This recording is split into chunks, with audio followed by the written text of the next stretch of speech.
हरे कृष्ण। श्रीमद् भागवतम दशम स्कंद दूसरा अध्याय।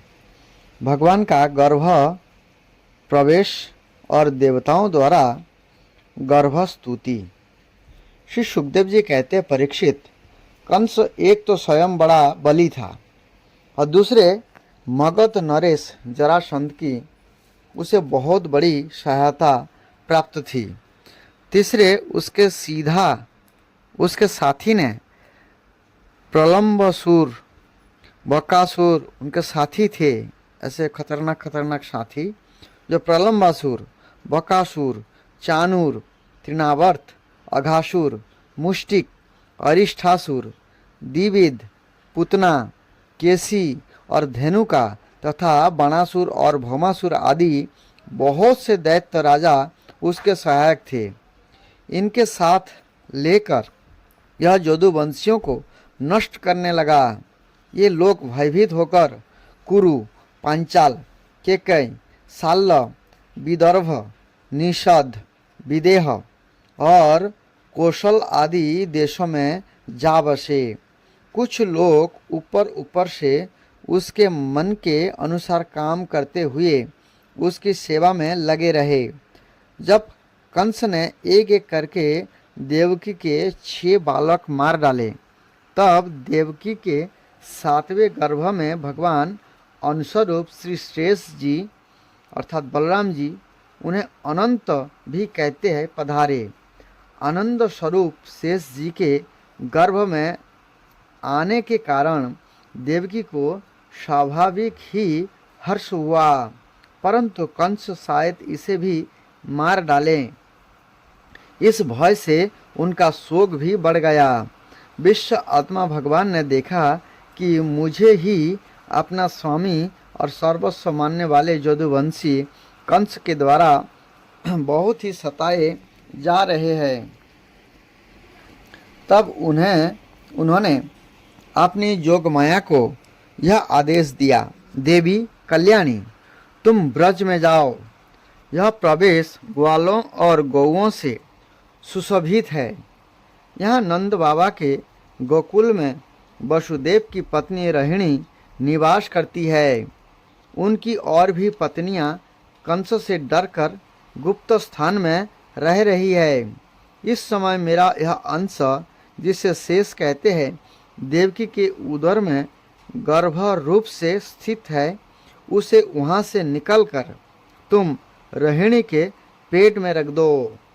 कल्याणी, मैं अपने समस्त ज्ञान, बल आदि अंश के साथ देवकी का पुत्र बनूंगा और तुम नंद बाबा की पत्नी जशोदा के गर्भ से जन्म लेना।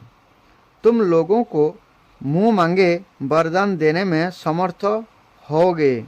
मनुष्य, तुम्हें अपनी समस्त अभिलाषाओं को पूर्ण करने वाली जानकर धूप, दीप, नैवेद्य एवं अन्य प्रकार की सामग्रियों से तुम्हारी पूजा करेंगे।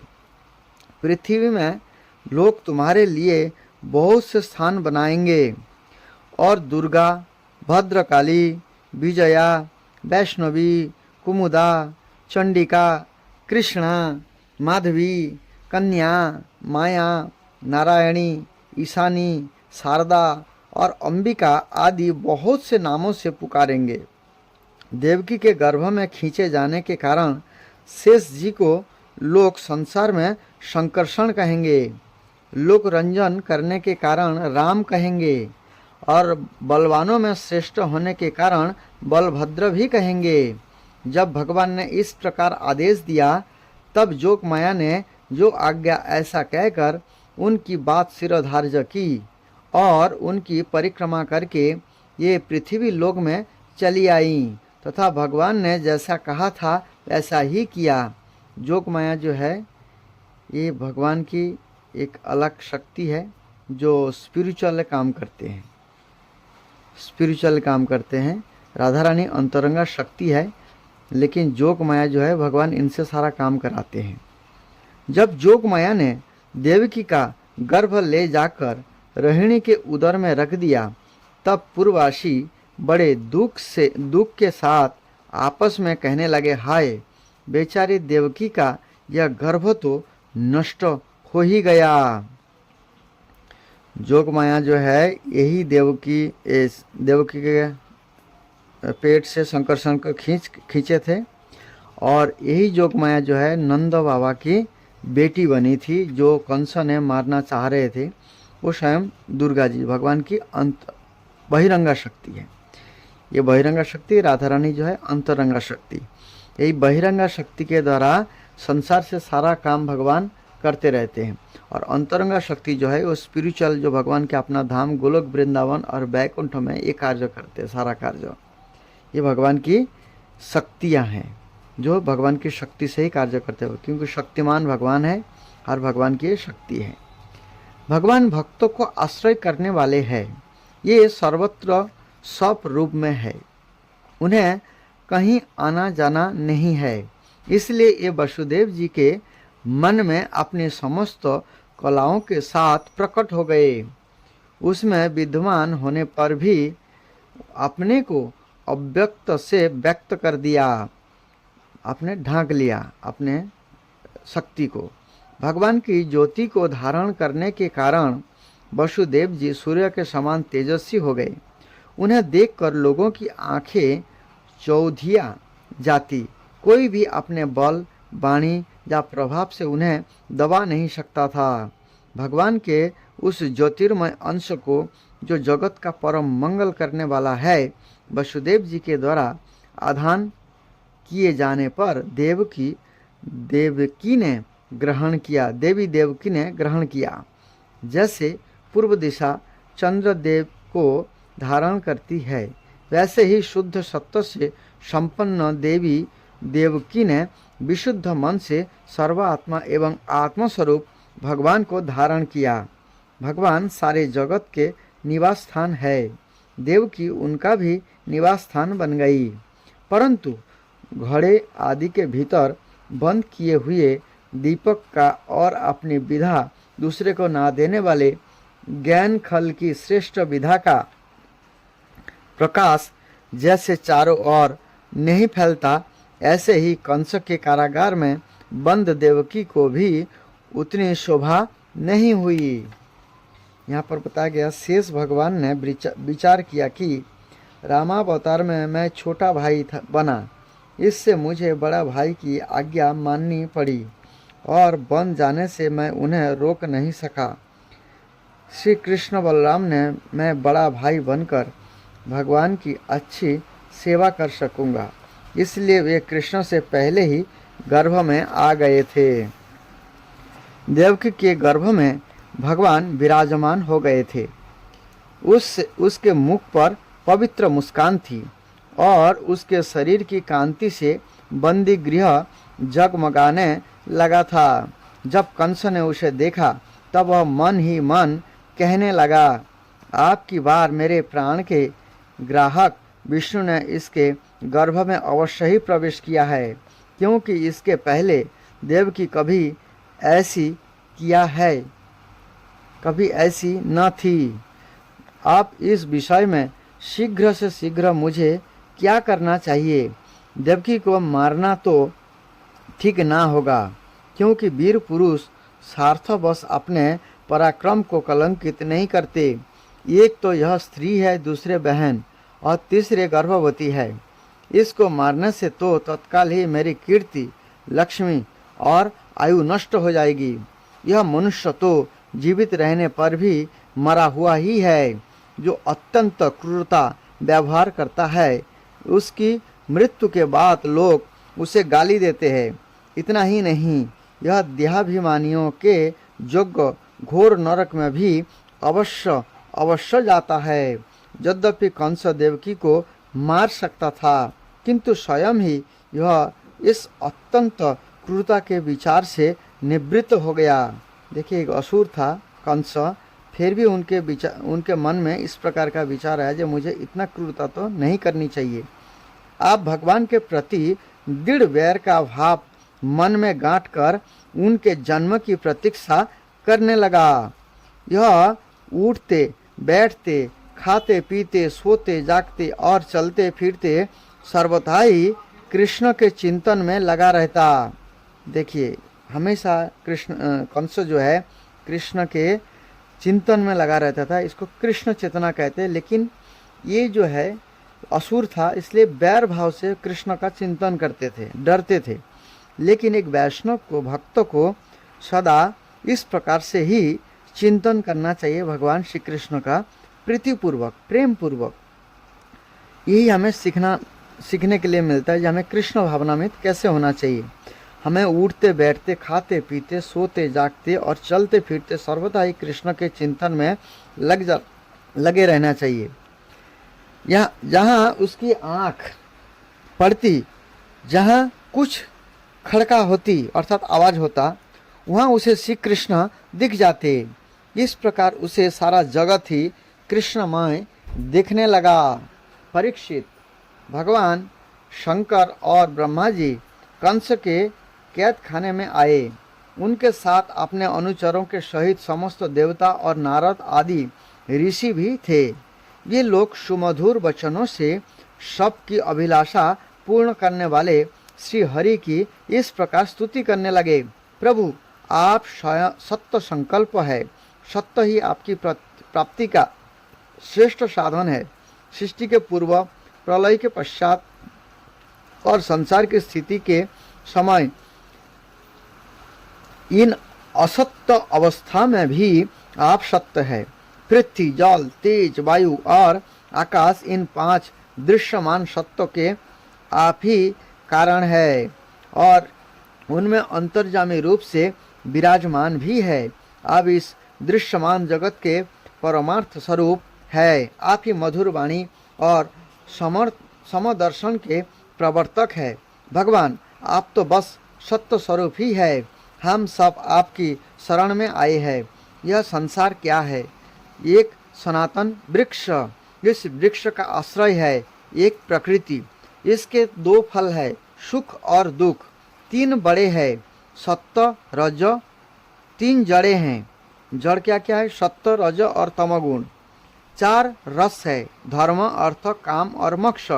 इसके जानने के 5 प्रकार है, श्रोत्र, त्वचा, नेत्र, रसना और नासिका।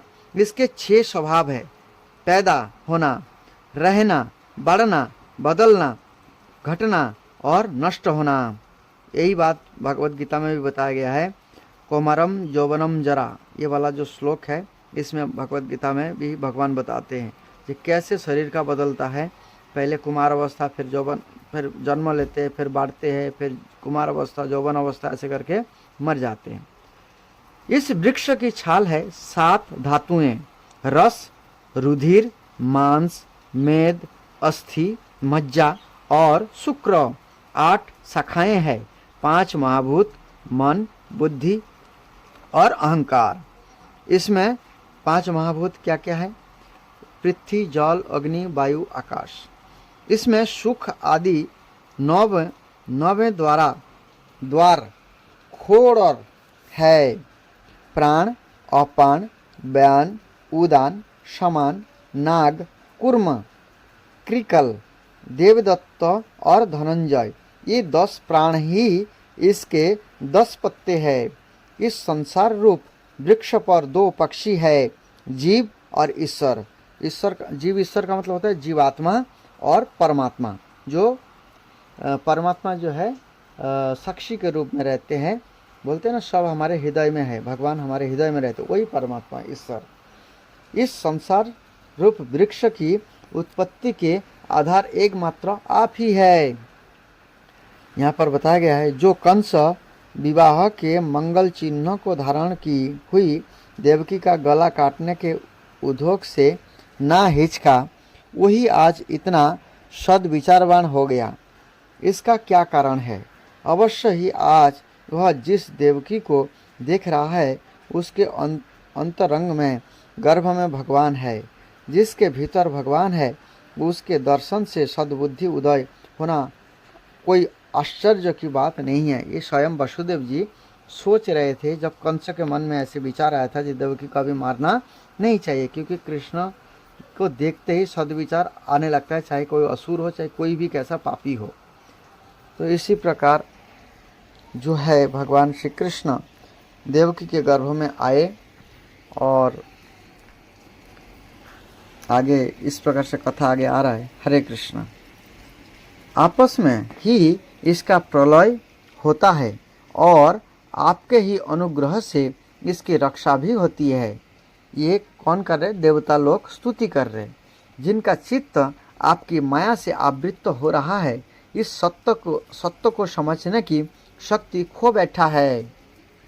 यही उत्पत्ति, स्थिति और प्रलय करने वाले ब्रह्मा आदि देवताओं को उन अनेक देखते हैं। तत्वज्ञानी पुरुष तो सबके रूप में केवल आपका ही दर्शन करते हैं। आप ज्ञान स्वरूप आत्मा है। आप ज्ञान स्वरूप आत्मा है। चराचर जगत के कल्याण के लिए ही अनेकों रूप धारण करते हैं। आपके वे रूप विशुद्ध और प्राकृत सत्यमय होते हैं और संत पुरुषों को बहुत सुख देते हैं। साथ ही दुष्टों को उनकी दुष्टता का दंड भी देते हैं। उनके लिए अमंगलमय भी होता है।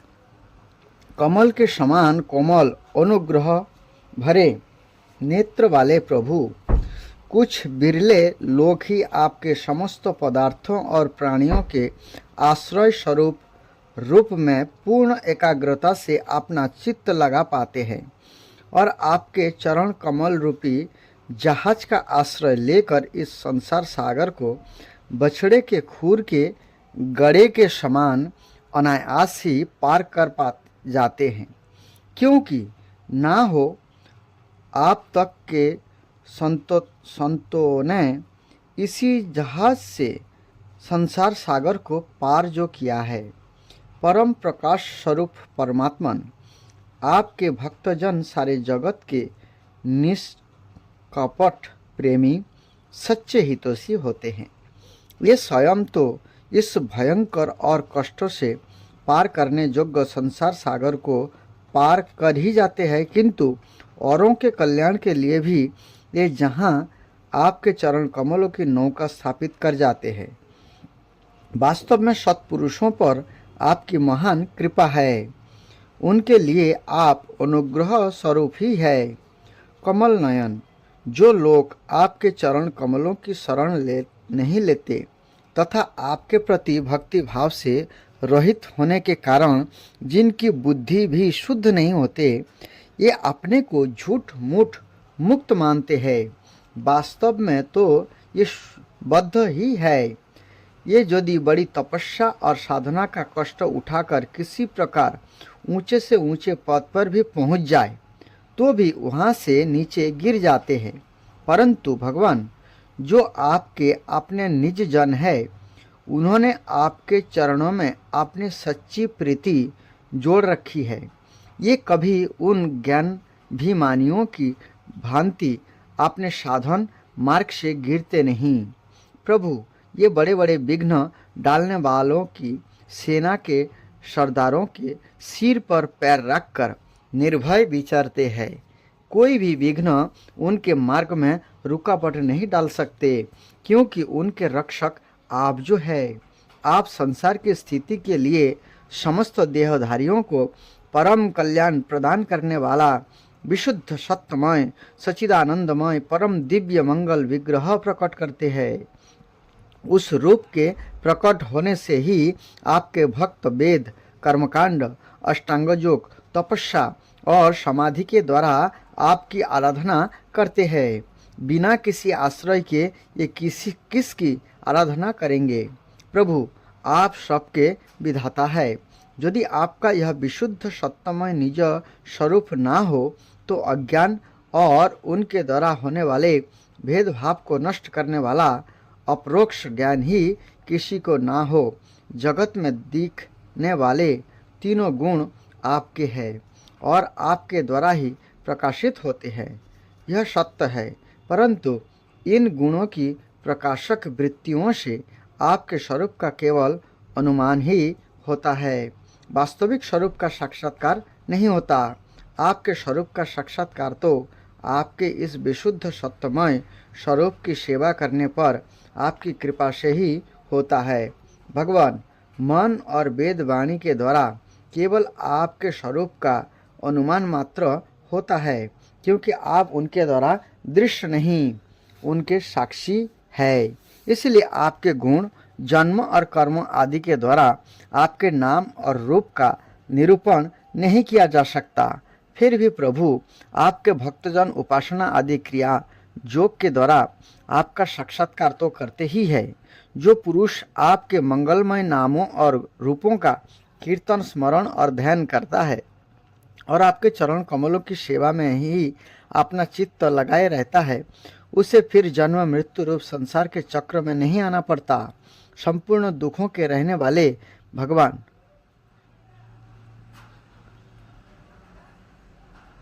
आप सर्वेश्वर हैं।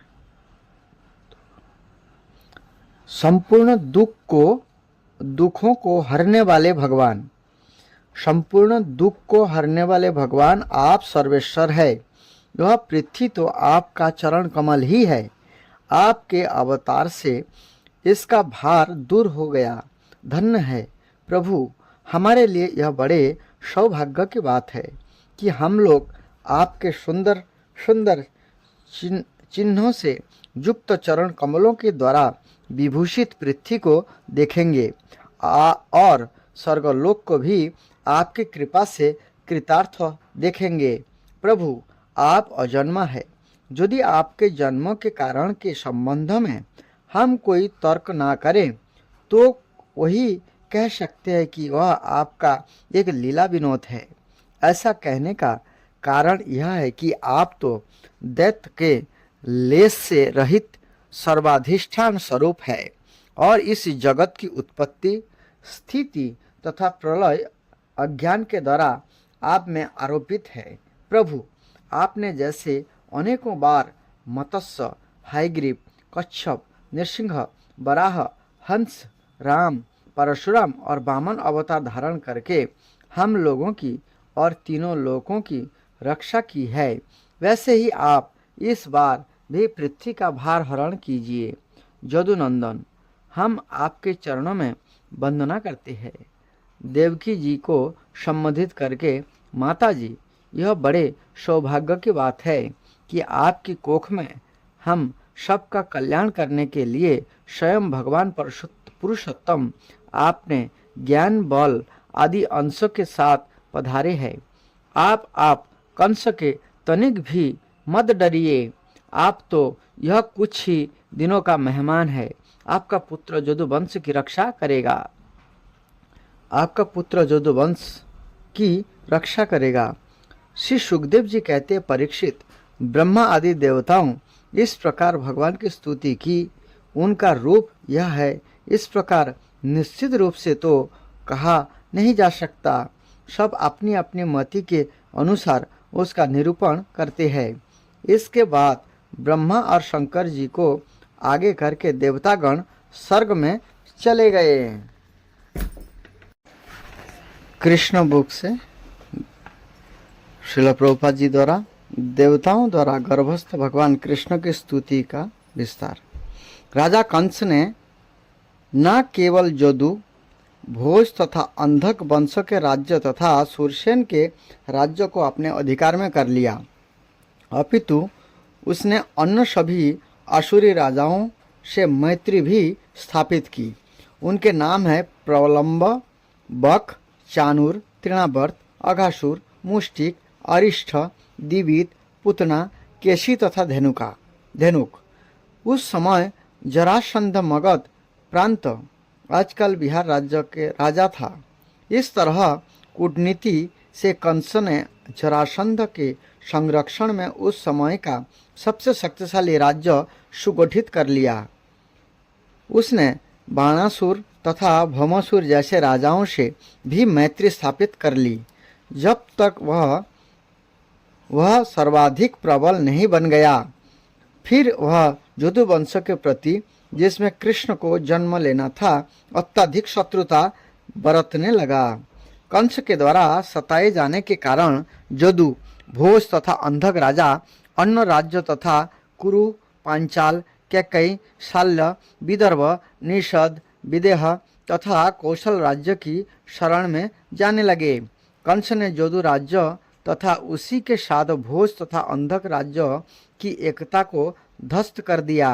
उसने उस समय भारतवर्ष नाम से विख्यात विशाल भूभाग में अपनी स्थिति सुदृढ़ कर ली। जब कंस ने एक एक करके देवकी तथा वसुदेव के 6 शिशुओं का वध कर दिया तो कंस के अनेक मैत्री तथा परिजन उसके पास पहुँचे और उन्होंने प्रार्थना की कि वह इस जघन्य कर्म को त्याग दे, किंतु बाद में ये सब कंस के प्रशंसक बन गए। जब देवकी 7वीं बार गर्भवती हुई तो उनके गर्भ में अनंत नामक कृष्ण का पूर्ण अंश प्रकट हुआ। देवकी हर्ष तथा विषाद से अभिभूत थी।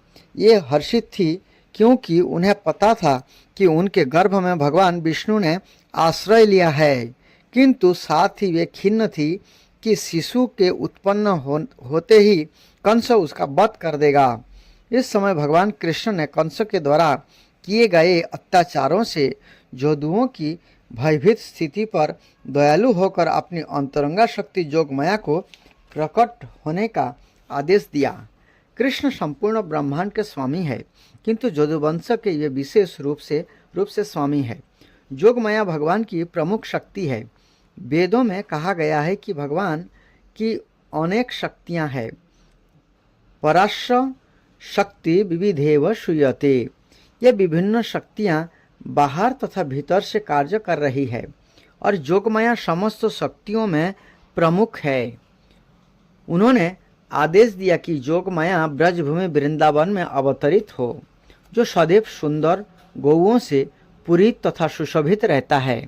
वसुदेव की एक पत्नी रोहिणी वृंदावन में राजा नंद तथा रानी यशोदा के घर में निवास कर रही थी। कंस के अत्याचारों से भयभीत होकर न केवल रोहिणी अपितु अन्य अनेक जदुवंशी सारे देश में बिखर चुके थे। कुछ तो पर्वतों की गुफाओं में रह रहे थे। अतः भगवान कृष्ण जोगमाया से इस प्रकार बोले, देवकी तथा वसुदेव कंस के कारागार में बंदी है और इस समय मेरा पूर्ण अंश शेष देवकी के गर्भ में है। तुम शेष को देवकी के गर्भ से रोहिणी के गर्भ में स्थानांतरित कर सकती हो। इस अवस्था के बाद मैं अपनी समस्त शक्तियों के सहित स्वयं देवकी के गर्भ में अवतरित होने जा रहा हूँ। फिर मैं देवकी तथा वसुदेव के पुत्र के रूप में प्रकट होऊंगा। तब तुम वृंदावन में नंद यशोदा की पुत्री के रूप में प्रकट होना।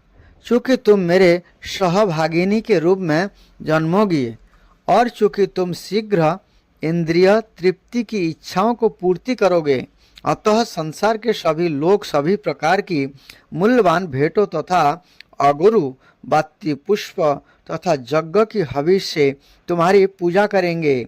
जिन लोगों को भौतिकता से प्रेम है, ये तुम्हारे अंश के विभिन्न रूपों में जो दुर्गा, भद्रकाली, विजया, वैष्णवी, कुमुदा, चंडिका, कृष्णा, माधवी, कन्यका, माया, नारायणी, ईशानी, शारदा तथा अंबिका नाम से अभिहित होंगे, तुम्हारी पूजा करेंगे। कृष्ण तथा जोगमाया भाई तथा बहन परम शक्तिमान तथा परम शक्ति के रूप में प्रकट हुए। यद्यपि शक्तिमान तथा शक्ति में कोई स्पष्ट अंतर नहीं है, तथापि शक्ति सदैव ही शक्तिमान के अधीन रहती है। जो लोग भौतिकतावादी है, ये शक्ति के उपासक है, किंतु जो आध्यात्मवादी है, ये शक्तिमान के पूजक है। कृष्ण परम शक्तिमान है और भौतिक जगत में दुर्गा परम शक्ति है। वास्तव में वैदिक संस्कृति में लोग शक्तिमान तथा शक्ति दोनों की एक साथ पूजा करते हैं। विष्णु तथा देवी के ऐसे लाखों मंदिर होंगे और कहीं कहीं तो इन दोनों की एक साथ पूजा की जाती है। शक्ति दुर्गा अथवा कृष्ण की बहिरंगा शक्ति के उपासकों को सरलता पूर्वक सभी प्रकार की भौतिक सफलताएं प्राप्त हो सकती है, किंतु यदि कोई आध्यात्मिक दृष्टि से ऊपर उठना चाहता है तो उसे कृष्ण चेतना अर्थात कृष्ण भावनामृत के अनुसार शक्तिमान की पूजा करनी चाहिए। भगवान ने जोग माया से यह भी घोषित कर दिया कि उनका पूर्णांश अनंत या शेष देवकी के गर्भ में स्थित है।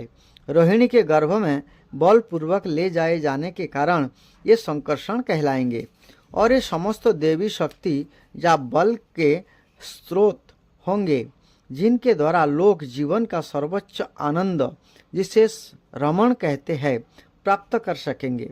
अतः पूर्णांश अनंत अपने अवतार के पश्चात संकर्षण या बलराम नाम से प्रसिद्ध होंगे। उपनिषदों का कथन है, नाय मात्म बल हीनेन लभ्य। तात्पर्य यह है कि कोई परमेश्वर या किसी प्रकार के आत्म साक्षात्कार के परम स्तर को तब तक प्राप्त नहीं कर सकता जब तक बलराम की पर्याप्त कृपा ना हो। बल का अर्थ है शारीरिक शक्ति नहीं है, शारीरिक शक्ति नहीं है, ना ही शारीरिक शक्ति से किसी को आध्यात्मिक सिद्धि लाभ मिल सकती है। उसमें आध्यात्मिक शक्ति होनी चाहिए जो बलराम या संकर्षण द्वारा प्रदत्त की जाती है। अनंत या शेष उस शक्ति का स्रोत है जो समस्त लोगों को उनकी विधि स्थितियों में धारण किए रहती है। भौतिक रूप से धारण करने की यह शक्ति गुणात्माकर्षण कहलाती है, किंतु वास्तव में यह संकर्षण शक्ति का ही प्रदर्शन है। बलराम या संकर्षण आध्यात्मिक शक्ति या आदि गुरु है। अतः भगवान नित्यानंद प्रभु जो बलराम के अवतार भी है, आदि गुरु है, और गुरु भगवान बलराम का प्रतिनिधि होता है जो आध्यात्मिक शक्ति प्रदान करता है। चैतन्य चरितामृत में इसकी पुष्टि की गई है कि गुरु कृष्ण की कृपा का प्राकट्य है। जब भगवान ने जोग माया को इस तरह आदेश दिया तो उसने उनकी प्रदक्षिणा की और तब उनकी आज्ञा अनुसार वह इस भौतिक जगत में प्रकट हुई। तब भगवान की परम शक्ति जोग माया ने शेष को देवकी के गर्भ से रोहिणी के गर्भ में स्थानांतरित किया, तो वे दोनों ही जोग माया के बेस में थी, जिसे जोग निद्रा कहते हैं। जब ऐसा हो चुका तो लोगों ने समझा कि देवकी का 7वां गर्भ विनष्ट हो गया। इस तरह यद्यपि बलराम देवकी के पुत्र में अवतरित हुए, किंतु रोहिणी के गर्भ में स्थानांतरित किए जाने के कारण उनके पुत्र कहलाए। इस व्यवस्था के बाद अपने निष्काम भक्तों की रक्षा करने के लिए सदैव तत्पर रहने वाले भगवान श्री कृष्ण ने अपनी पूर्ण अचिंत्य शक्तियों सहित संपूर्ण सृष्टि के स्वामी के रूप में वसुदेव के मन में प्रवेश किया।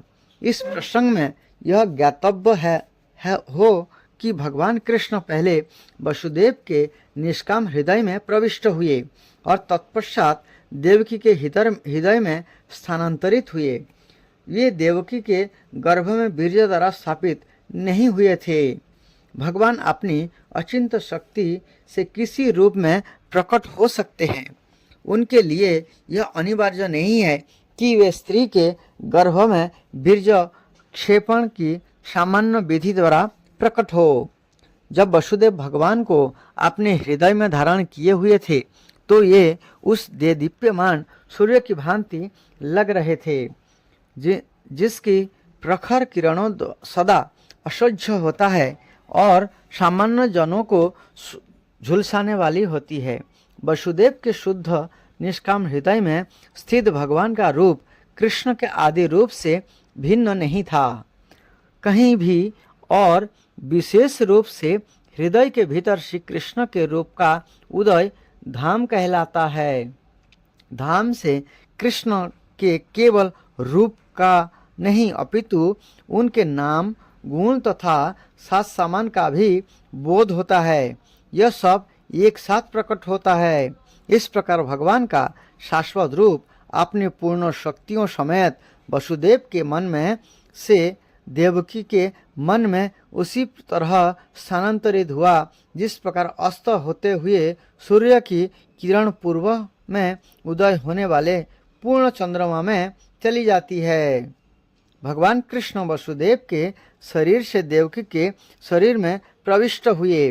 वे सामान्य जीव की परिस्थितियों से परे थे, क्योंकि कृष्ण वहाँ से, अतः यह समझना चाहिए कि उनके सारे पूर्ण अंश तथा नारायण तथा सभी अवतार तथा नृसिंह वराह इत्यादि उनके साथ साथ थे और उन पर भी इस जगत की परिस्थितियां काम नहीं कर रही थी। इस प्रकार देवकी उन भगवान का अवस्थान बन गई जो अद्वितीय है और सारी सृष्टि के कारण है। यद्यपि देवकी परम सत्य का वासस्थान बन गई, किंतु कंस के घर के भीतर रहने के कारण ये शामिल अग्निजा दुरुपयुक्त विधा की भांति दिखाई पड़ती थी। जब अग्नि किसी पात्र में रखी जाती है या किसी बंद घड़े में रखी जाती है तो अग्नि की प्रकाशमान किरणों नहीं दिखती। इस प्रकार से वह दुरुपयुक्त ज्ञान जिससे सामान्य जनता को लाभ नहीं पहुंचता, प्रशंसित नहीं होता। इसी प्रकार देवकी कंस के महल के कारागार की दीवालों के भीतर रखी गई थी, जिससे कोई भी उनके उस दिव्य सौंदर्य को देख नहीं सकता था जो उनके गर्भ में भगवान के आने से उत्पन्न हुआ था। किंतु कंस ने अपनी बहन के इस दिव्य सौंदर्य को देखा और वह तुरंत इस निष्कर्ष पर पहुंचा कि भगवान ने उसके गर्भ में शरण ले ली है। इसके पहले वह इतनी अधिक सुंदर कभी नहीं लगी थी। वह स्पष्ट रूप से समझ गया कि देवकी के गर्भ में कोई कौतूहलपूर्ण वस्तु अवश्य है। अतः कंस विचलित हो गया। उसे विश्वास था कि भविष्य में उसका वध करने वाले भगवान का आगमन हो चुका है। कंस सोचने लगा, अब देवकी का क्या किया जाए। उसके गर्भ में निश्चित रूप से विष्णु या कृष्ण है, अतः निश्चिंत है कि कृष्ण देवताओं का उद्देश्य पूरा करने के लिए आ गए हैं। यदि मैं तुरंत देवकी का वध कर भी दूं तो उनका उद्देश्य विफल नहीं हो सकता। कंस भली भांति जानता था कि विष्णु के उद्देश्य को कोई विफल नहीं कर सकता। कोई भी बुद्धिमान पुरुष जान सकता है कि भगवान के नियमों का अतिक्रमण नहीं किया जा सकता। सारे असुर चाहे कितने ही विघ्न क्यों न डाले, भगवान का उद्देश्य पूरा होकर रहेगा। कंस ने सोचा, यदि इस समय मैं देवकी को मारता हूँ तो विष्णु अपनी परम इच्छा को अधिक तीव्र से लागू करेंगे। देवकी को इस समय मारना सबसे घृणित कार्य होगा, भले कोई कितनी ही विषम परिस्थिति में क्यों न हो, किंतु वह अपनी ख्याति नष्ट करना नहीं चाहता। यदि इस समय मैं देवकी को मारता हूँ तो मेरा ख्याति नष्ट हो जाएगी। आखिर देवकी एक अबला है और वह मेरी शरण में है। यह गर्भवती है और यदि मैं इसे मारता हूँ तो मेरी ख्याति, मेरे जीवन भर के पुण्य का फल तथा मेरे जीवन की अवधि सब कुछ समाप्त हो जाएगा। उसने आगे भी विचार किया, जो व्यक्ति अत्यधिक क्रूर होता है वह इसी जीवन काल में मृत्यु तुल्य होता है। क्रूर पुरुष अपने जीवन काल में किसी को प्रिय नहीं होता और उसके मृत्यु के बाद लोग उसे कोसते हैं। अपनी देहात्म बुद्धि के कारण मनुष्य का पतन होता है और नरक के गहनतम भाग में धकेल दिया जाता है। कंस ने उस समय देवकी के वध के पक्ष और विपक्ष पर इस प्रकार से विचार किया। अंत में कंस ने देवकी को तुरंत न मारकर अपरिहार्य भविष्य की प्रतीक्षा करने का निर्णय लिया, किंतु उसका मन भगवान के प्रति शत्रुता से भर गया। वह धैर्यपूर्वक शिशु जन्म की प्रतीक्षा करने लगा, जिससे वह उनका वध कर सके, जैसा कि उसके देवकी के अन्य बालकों के साथ किया गया था। इस प्रकार भगवान के प्रति शत्रुता के सागर में निमग्न हुए बैठते, सोते, चलते फिरते खाते काम करते जीवन की सभी अवस्थाओं में कृष्ण अथवा विष्णु के ही विषय में सोचने अपनी जीवन अवधि बढ़ाता है।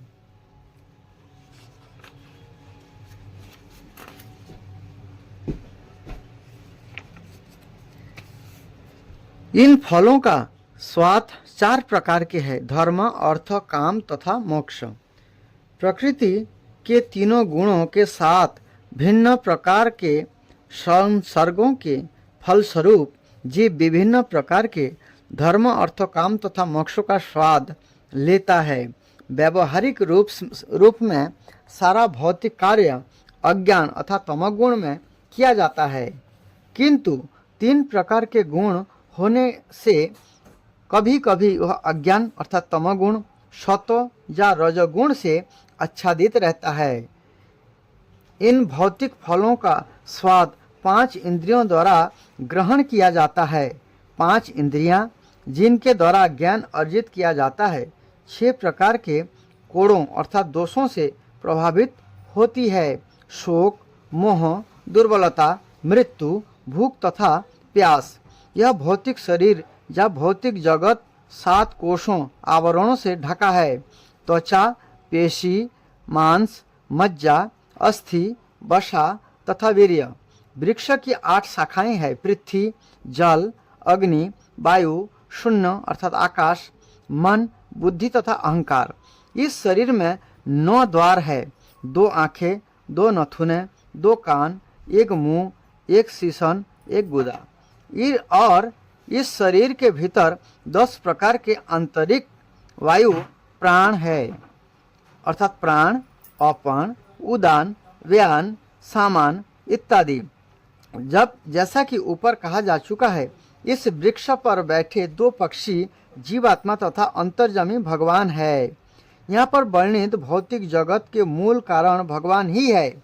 ये अपना विस्तार करते हैं और भौतिक जगत के 3 गुणों को अपने अधिकार में करता है। विष्णु सतगुण को संभालते हैं, ब्रह्मा रजगुण को और शिव तमोगुण का भार ग्रहण करते हैं। ब्रह्मा रजगुण से इस सृष्टि का उत्पन्न करते हैं, विष्णु सतगुण से इसका पालन करते हैं और शिव तमोगुण से इसका संहार करते हैं। अतः संपूर्ण सृष्टि परमेश्वर पर आश्रित है। यही इसकी उत्पत्ति, पालन तथा संहार के कारण है। और जब इस संपूर्ण सृष्टि का विलय हो जाता है तो भगवान की शक्ति के रूप में यह सूक्ष्म सृष्टि भगवान के शरीर के भीतर स्थित रहती है। देवताओं ने स्तुति की। इस समय परमेश्वर कृष्ण इस जगत में पालन हेतु जन्म ले रहे हैं। वास्तव में परम कारण एक ही है, किंतु प्रकृति के 3 गुण के द्वारा भ्रमित हो जाने के कारण अल्पज्ञानी व्यक्ति समझते हैं कि वह जगत विभिन्न कारणों से प्रकट हो रहा है। जो बुद्धिमान है ये सदैव ये देख सकते हैं कि इसका कारण एक कृष्ण है। जैसा ब्रह्म संहिता में कहा गया है, ईश्वरः परम कृष्ण, सर्व कारणों का कारण भगवान कृष्ण समस्त कारणों के कारण है। ब्रह्मा सृष्टि के लिए नियुक्त किए गए प्रतिनिधि है। विष्णु पालन के लिए कृष्ण के अंश है और शिव जी विलय के लिए कृष्ण के अंश है।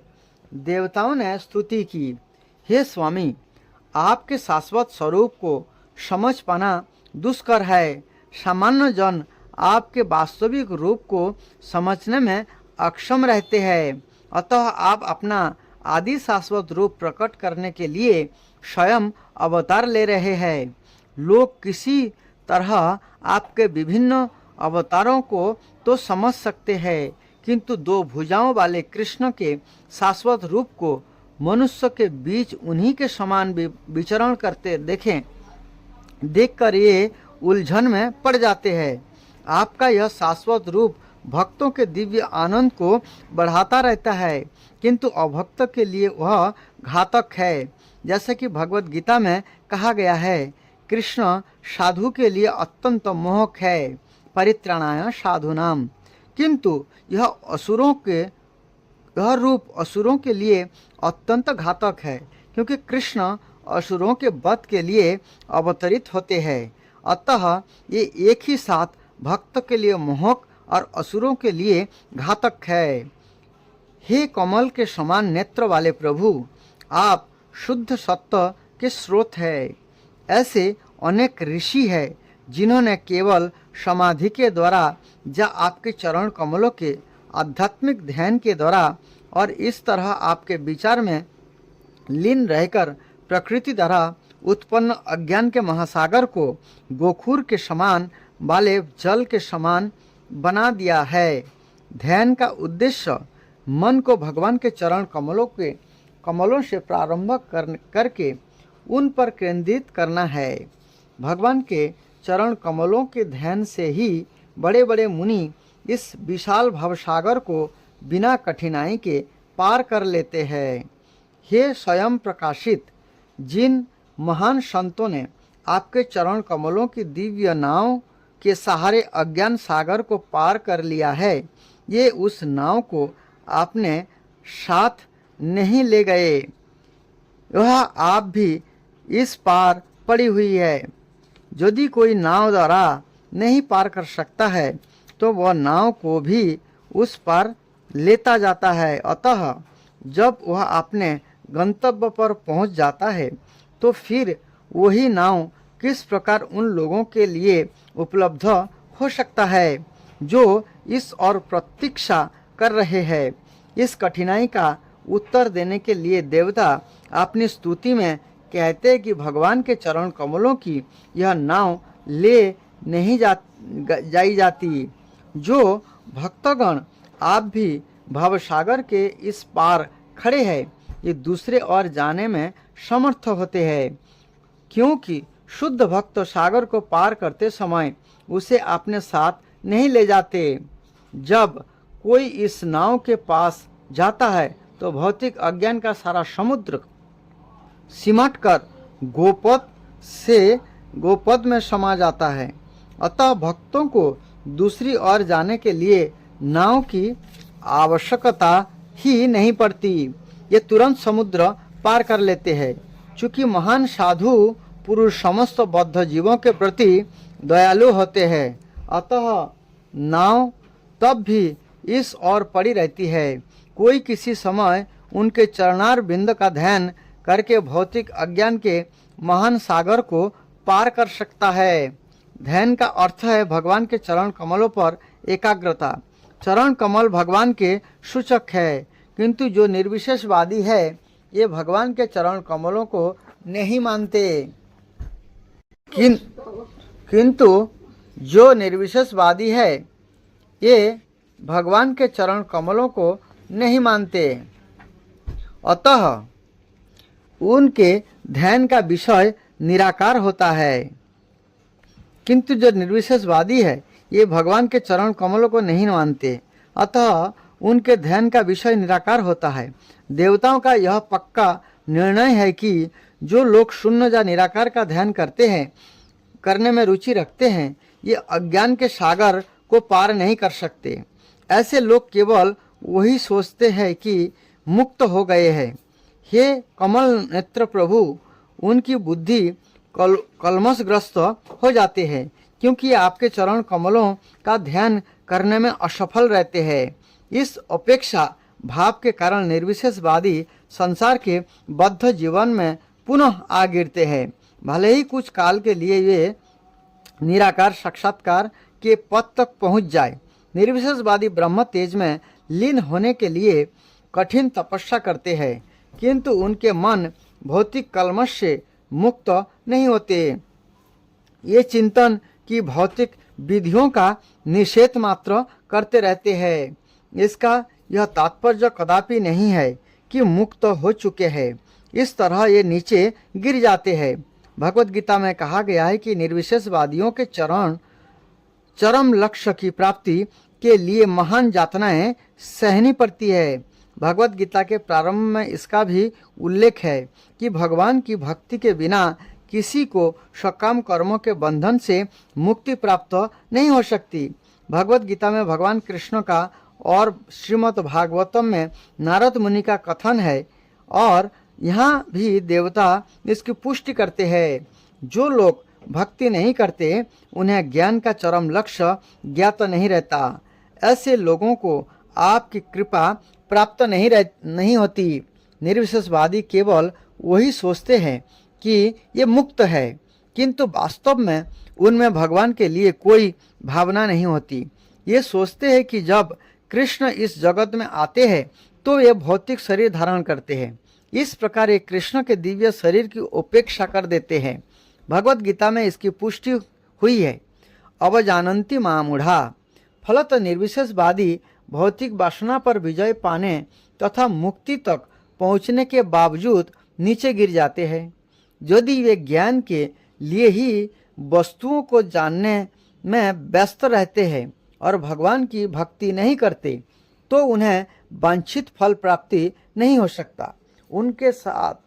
उनके हाथ लगता है केवल उनके द्वारा उठाया गया कष्ट, इससे अधिक कुछ नहीं। भगवत गीता में स्पष्ट कहा गया है कि ब्रह्म साक्षात्कार ही सब कुछ नहीं है। ब्रह्म साक्षात्कार द्वारा भौतिक आसक्ति या विरक्ति के बिना भी मनुष्य प्रसन्न रह सकता है और स्वभाव के पद को प्राप्त हो सकता है, किंतु इस अवस्था के बाद भक्ति करनी ही होती है। जब मनुष्य ब्रह्म साक्षात्कार पद तक उठ जाने के बाद भक्ति करता है तो आध्यात्मिक राज्य अर्थात वैकुंठ में प्रवेश करता है। यहाँ वह भगवान की संगति में स्थायी निवास करता है। भक्ति का वही परिणाम होता है। भगवान के भक्त कभी भी निर्विशेषवादी की भांति नीचे नहीं गिरते। यदि वे नीचे गिरते भी है तो भगवान में प्रेम पूर्वक अनुरक्त रखते हैं। भक्ति के मार्ग में भले ही उन्हें समस्त प्रकार के अवरोध मिलते हो, किंतु वे बिना डर के स्वतंत्रता पूर्वक ऐसे अवरोधों को पार कर सकते हैं। शरणागत होने के कारण उन्हें विश्वास रहता है कि कृष्ण सदा उनकी रक्षा करेंगे। कृष्ण ने भगवत गीता में वचन दे रखा है कि मेरे भक्तों का कभी विनाश नहीं होता। देवताओं ने आगे कहा, हे प्रिय भगवान, इस भौतिक जगत के सभी जीवों के कल्याण के लिए आप अपने आदि विशुद्ध रूप में शुद्ध सत्य के सनातन रूप में प्रकट हुए हैं। आपके प्राकट्य का लाभ लेते हुए आप ये सभी पूर्ण पुरुषोत्तम परमेश्वर की प्रकृति एवं रूप को अत्यंत सरलता से समझ सकते हैं। चारों आश्रमों के व्यक्ति अर्थात ब्रह्मचारी, गृहस्थ, वानप्रस्थ तथा सन्यासी सभी आपके प्राकट्य का लाभ उठा सकते हैं। हे लक्ष्मीपति भगवान, जो भक्त आपकी सेवा में लगे हुए हैं, ये निर्विशेषवादियों की तरह अपने उच्च पद से नीचे नहीं गिरते।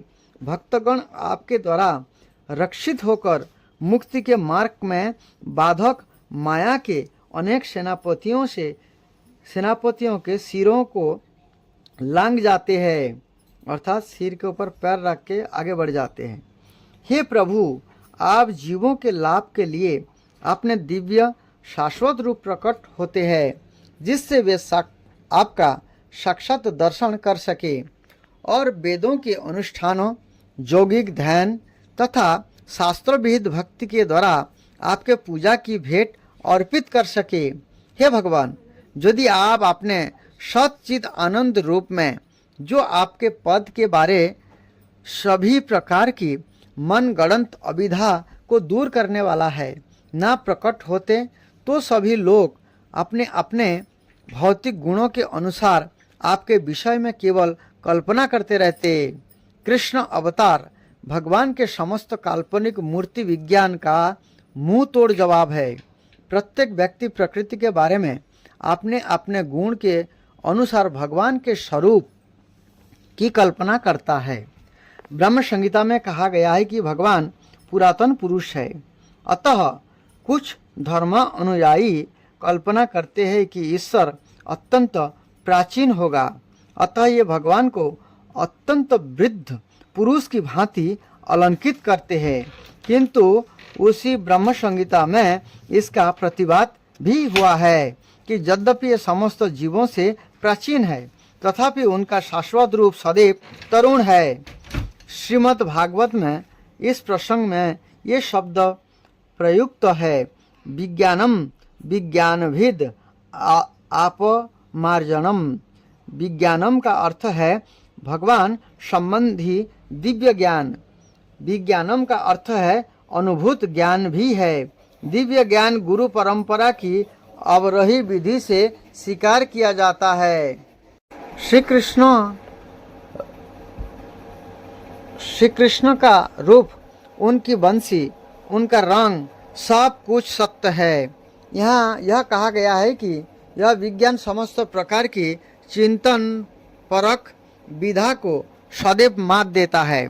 अतः आपके कृष्ण रूप में अवतार लिए बिना ना तो अज्ञान भीत अपमार्जम अर्थात चिंतन परक ज्ञान के अज्ञान का नाश, ना ही विज्ञान का साक्षात्कार किया जा सकता है।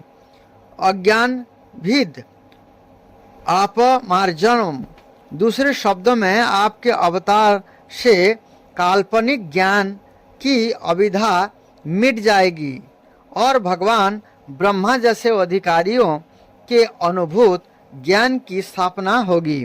मनुष्य भौतिक प्रकृति के 3 गुणों से प्रभावित होकर प्रकृति के गुणों के अनुसार आपने ईश्वर की कल्पना करते हैं। इस प्रकार ईश्वर को अनेक प्रकार से प्रस्तुत किया जाता है, किंतु आपके प्राकट्य से यह सिद्ध हो जाएगा कि ईश्वर का असली रूप क्या है। निर्विशेषवादियों की सबसे भयंकर भूल उनका यह विचार है कि जब भगवान अवतरित होते हैं तो वे शतगुणी पदार्थों का रूप स्वीकार करते हैं। वस्तुतः कृष्ण या नारायण का रूप किसी भौतिक विचार से परे होता है।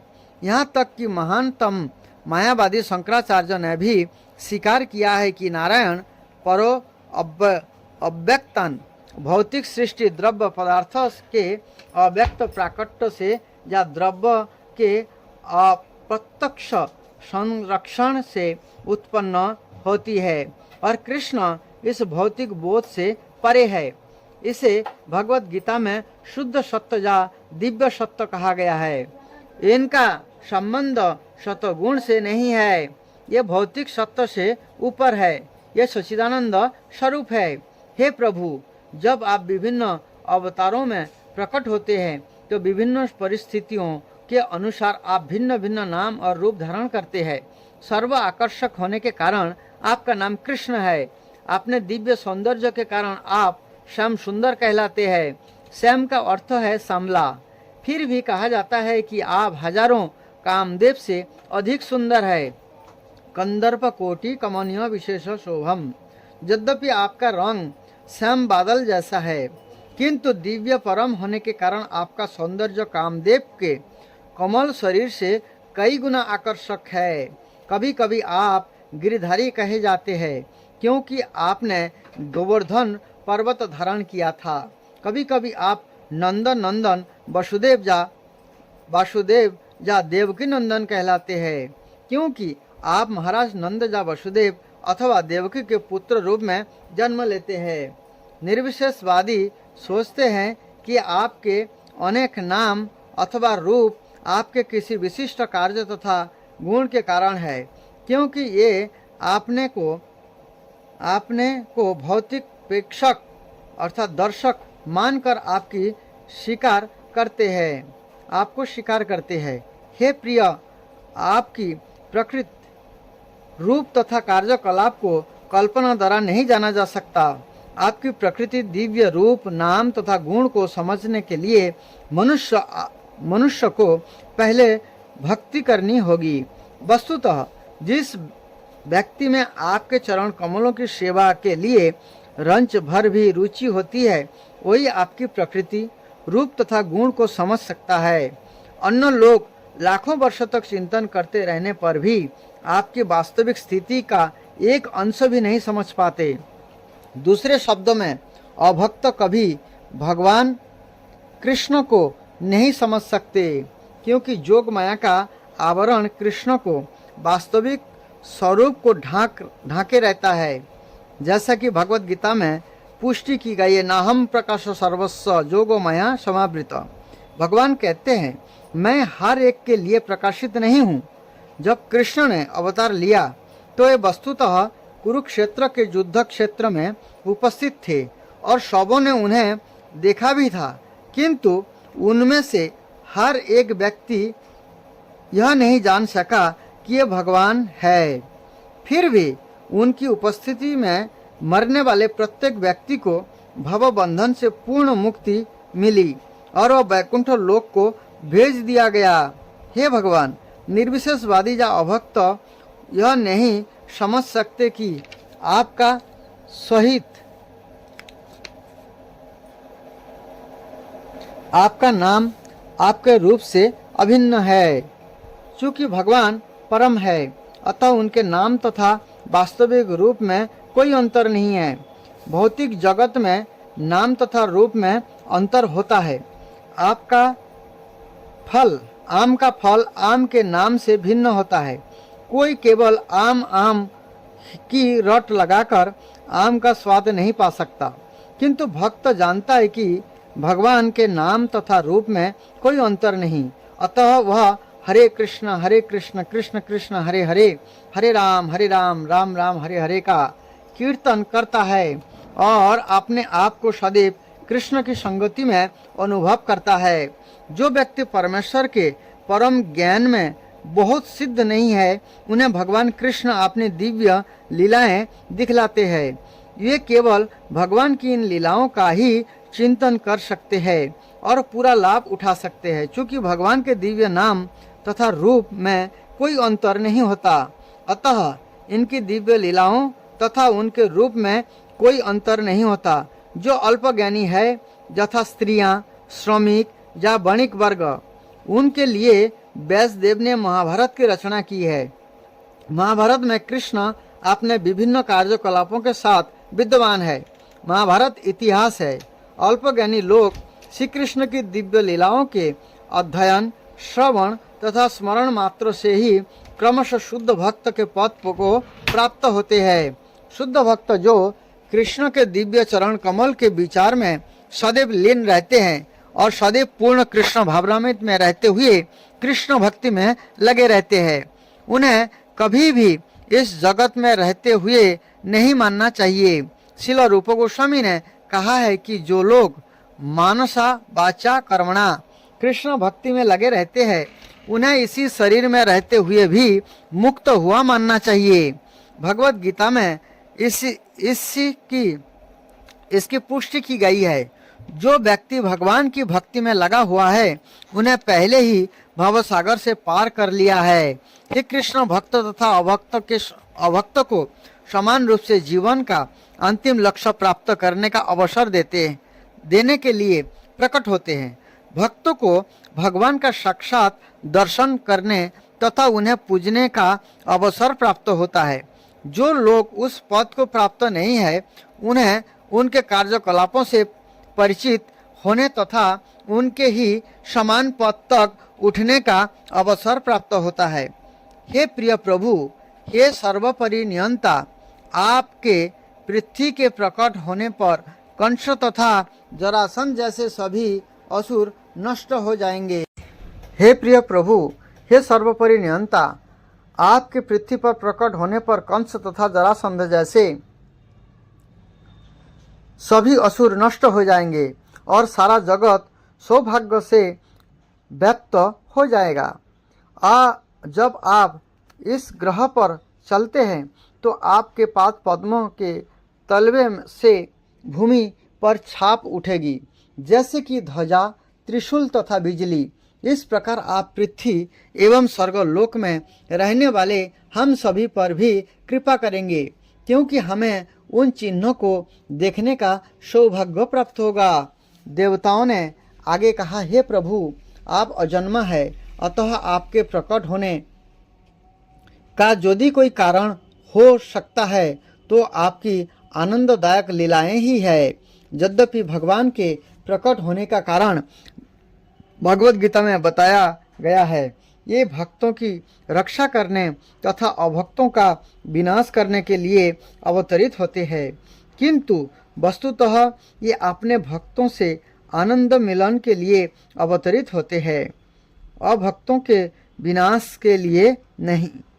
ये अभक्तों तो प्रकृति की मात्र एक ठोकर के द्वारा ही विनष्ट कर दिए जाते हैं। प्रकृति की बहिरंगा शक्ति के कार्य कारण उत्पत्ति, पालन तथा संहार स्वतः चलते रहते हैं, किंतु आपके पवित्र नाम का आश्रय लेने मात्र से ही, क्योंकि आपका नाम तथा आपका व्यक्तित्व अभिन्न है, भक्तगण पर्याप्त सुरक्षित रहते हैं। जब भगवान अवतरित होते हैं तो भक्त की सुरक्षा तथा अभक्तों का विनाश वास्तव में भगवान के कार्य नहीं होते। ये तो उनके दिव्य मनोविनोद के लिए है। उनके अवतार लेने का कोई अन्य कारण नहीं हो सकता। हे प्रभु, आप जदुवंशी में सर्वश्रेष्ठ के रूप में प्रकट हो रहे हैं और हम आपके चरण कमलों में अपना सादर विनम्र नमस्कार कर रहे हैं। इस अवतार के पहले आप मत्स्य, अश्व, कूर्म, अर्घ पुरुष, अर्धसिंह, वराह, हंस, भगवान रामचंद्र, परशुराम इत्यादि अनेक अवतार ले चुके हैं। आप भक्तों की ही रक्षा के लिए प्रकट होते रहे हैं। अतः हम आपसे प्रार्थना करते हैं कि आप अपने प्रस्तुत रूप में हमें तीनों लोकों में वैसी ही सुरक्षा प्रदान करें और शांतिपूर्ण जीवन यापन के लिए मार्ग के समस्त अवरोधों को दूर कर दें। हे माता देवकी, आपके गर्भ में भगवान है जो आपने समस्त पूर्ण अंश सहित प्रकट होने वाले हैं। ये हमारे कल्याण के लिए प्रकट होने वाले आदि भगवान है। अतः आपको अपने भाई भोजराज से भयभीत नहीं होना चाहिए। आपके पुत्र भगवान कृष्ण जो आदि भगवान है, पवित्र जदुवंशी की रक्षा हेतु प्रकट होंगे। भगवान अकेले नहीं अवतार ले रहे, ये अपने पूर्ण अंश बलदेव के साथ होंगे। देवकी अपने भाई कंस से अत्यंत भयभीत थी, क्योंकि उसने उनके कई शिशु मार डाले गए थे। ये कृष्ण के विषय में अत्यंत चिंतित रहती थी। विष्णु पुराण में कहा गया है कि देवकी को सांत्वना प्रदान करने के लिए सभी देवता अपनी पत्नियों सहित उनसे मिलते रहते और प्रोत्साहित करते रहते कि वे डरे नहीं कि उनके पुत्र को कंस मार देगा। उनके गर्भ में स्थित कृष्ण को न केवल संसार का भार कम करने अपितु उन्हें जदुवंश के हित की रक्षा करने और विशेष रूप से देवकी तथा वसुदेव की रक्षा करने के लिए प्रकट होना था। ऐसा माना जाता है कि कृष्ण को वसुदेव के मन में, देवकी के मन में और फिर वहाँ से उनके गर्भ में स्थानांतरित कर दिया गया था। अतः सभी देवताओं ने कृष्ण की माता देवकी की पूजा की। इस प्रकार भगवान के दिव्य रूप की पूजा करने के पश्चात ब्रह्मा तथा शिव को आगे करके सभी देवता अपने सार्गिक लोगों को चले गए। इस प्रकार लीला पुरुषोत्तम भगवान श्री कृष्ण के अंतर्गत देवताओं द्वारा गर्भस्थ भगवान कृष्ण की स्तुति नामक द्वितीय अध्याय का भक्ति वेदांत तात्पर्य पूर्ण हुआ। हरे कृष्ण कृष्ण कृष्ण हरे हरे, हरे राम राम राम हरे हरे।